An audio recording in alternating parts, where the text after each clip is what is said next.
নতুন রাজনৈতিক দল কোনো রাজনৈতিক সহিংসতা, দখলদারিত্ব এবং মাফিয়া যে কালচার বিদ্যমান রয়েছে বাংলাদেশে তার সঙ্গে একাত্ম হবে না এবং দখলদারিত্ব, সহিংসতা এবং মাফিয়া কালচারের বিরুদ্ধে গিয়ে, চাঁদাবাজির বিরুদ্ধে গিয়ে নতুন এক বাংলাদেশ নির্মাণ করবে। দলের নাম নিয়ে অনেকগুলো প্রস্তাবনা এসেছে। সেই প্রস্তাবনাগুলোর ক্ষেত্রে জুলাই বিপ্লবকে প্রাধান্য দিয়ে রাজনৈতিক দলের নাম গঠনের ব্যাপারে মানুষের প্রত্যাশা আমরা খেয়াল করেছি। বাংলাদেশের ইতিহাস ও সংস্কৃতির সঙ্গে সংযুক্ত নামের কথা এসেছে। গণতন্ত্র, স্বাধীনতা ও ন্যায় বিচারের প্রতিফলন ঘটে এমন নামের প্রতি বেশি গুরুত্ব দিয়েছেন অংশগ্রহণকারীরা। আমরা অনেকগুলো নামের পরামর্শ পেয়েছি। আমরা আমাদের এই যে ডাটা, 2 লক্ষের অধিক মানুষ আমাদের সঙ্গে যুক্ত হয়েছিলেন। আমরা অনলাইনে প্রাপ্ত যে ডাটাগুলো আছে, 1.5 লক্ষ ডাটাকে আমরা এখন পর্যন্ত সামারাইজ করতে পেরেছি। সারা দেশ থেকে 50,000-এরও অধিক অফলাইন ডাটা আমাদের কাছে এসেছে। এখনও আমরা সেগুলো এন্ট্রি করছি।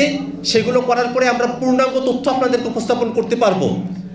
বর্তমানে আমাদের কাছে যে তথ্যগুলো এসেছে সেখানে রাজনৈতিক দলের নামের ক্ষেত্রে জনগণের পক্ষ থেকে অনেকগুলো পরামর্শ এসেছে।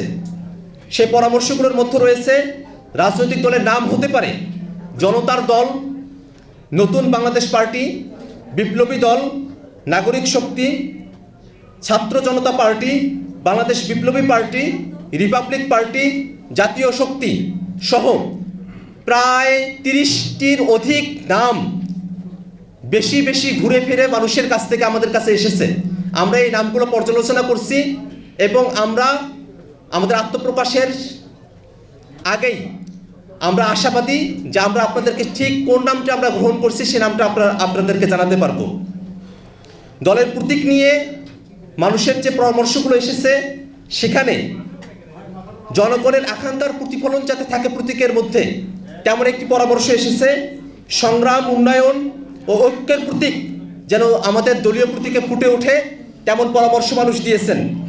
যে প্রতীকের নামগুলো এসেছে, অনেকগুলো প্রতীকের নাম এসেছে, তার মধ্যে যেসব প্রতীকের নাম সব থেকে বেশি এসেছে আমরা সেই প্রতীকগুলোর নাম বলছি।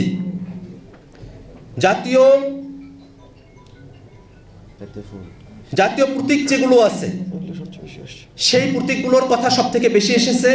উদীয়মান সূর্য, কলম, বই, গাছ, মুষ্টিবদ্ধ হাতসহ আর অসংখ্য পরামর্শ এসেছে।